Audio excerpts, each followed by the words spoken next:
the headlines out here are saying that LeBron is not involved in the Lakers head coaching search. Who are we kidding, right? That's like ridiculous, right? Of course he is. There's a lot of wiggle room in there. What does not involved mean? All right, he's probably not in Rob Pelinka's office, like putting names on the dry erase board, but no, he has a button that he presses, and he probably shows up like a Jetsons, like on the screen in Rob Pelinka's office. Who are we kidding? I like the idea of like hologram LeBron just kind of pops in every so often. 100%. Rob, LeBron is on the hologram.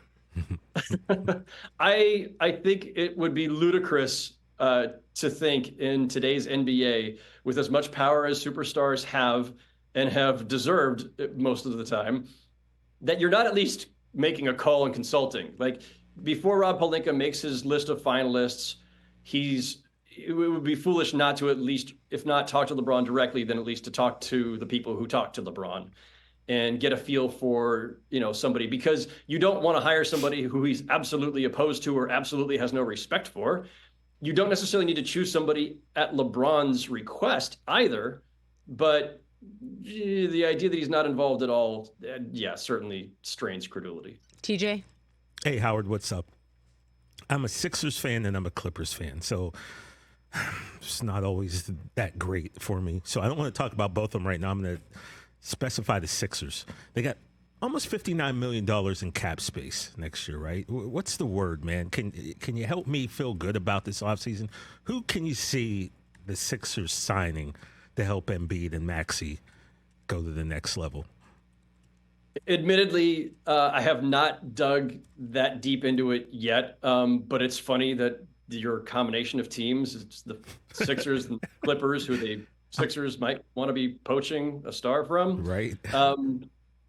Outside of the Paul George scenario, it's a little difficult. Kentavious Caldwell-Pope, who I mentioned earlier, would be a fantastic addition to the Sixers. He'd be a fantastic addition just about anywhere.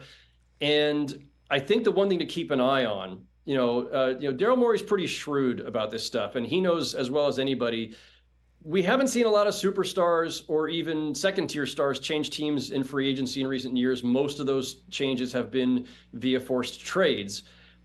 We are in an environment where, again, as I alluded to earlier, the new CBA that kicked in a year ago and more of those restrictions have kicked in since, makes it really tough for the high spenders to keep spending. And so teams are going to have to probably shed salary. And when you have cap room, when you're one of the few teams below the cap, and by a lot in the case of the Sixers, you can make unbalanced trades in terms of the salary cap. You can acquire a lot of salary. So I suspect, and I have not asked, but I suspect that the Sixers are thinking, yeah, let's go chase Paul George or Kentavious Caldwell-Pope or whoever else may be a top tier or second tier free agent or a combination thereof. But we're also going to see an offseason here, I think, where teams are going to be forced to shed players that they would rather keep. And the Sixers will be in a great position to say, hey, we are your cap relief. We've got, a couple of smaller, contracts to send you or some picks or whatever it may be. And I will say with some confidence, I don't like predictions, but I will predict with some confidence that by mid-July, the Sixers will have restocked pretty well around Embiid and Maxey. I don't know who it's going to be. It's going to be somebody. So I should hold out hope then. You should hold out hope for the Sixers. I don't know what to think about your Clippers, especially if your Sixers get your Clippers' second best player. We'll save that for the next time you call in, Howard. I got one last Lakers question. It's such a weird question. Do you think people even want that job the way they used to want that job? It comes with a little bit of a headache. Don't you think? I think it's a really complicated question.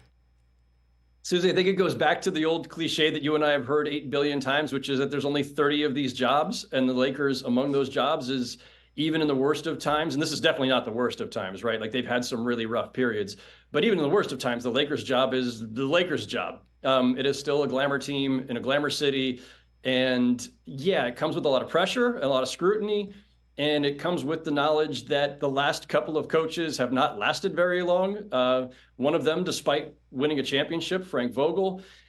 So, you go in eyes wide open if you're taking that job, of course, and you get whatever assurances you can. But I will say this.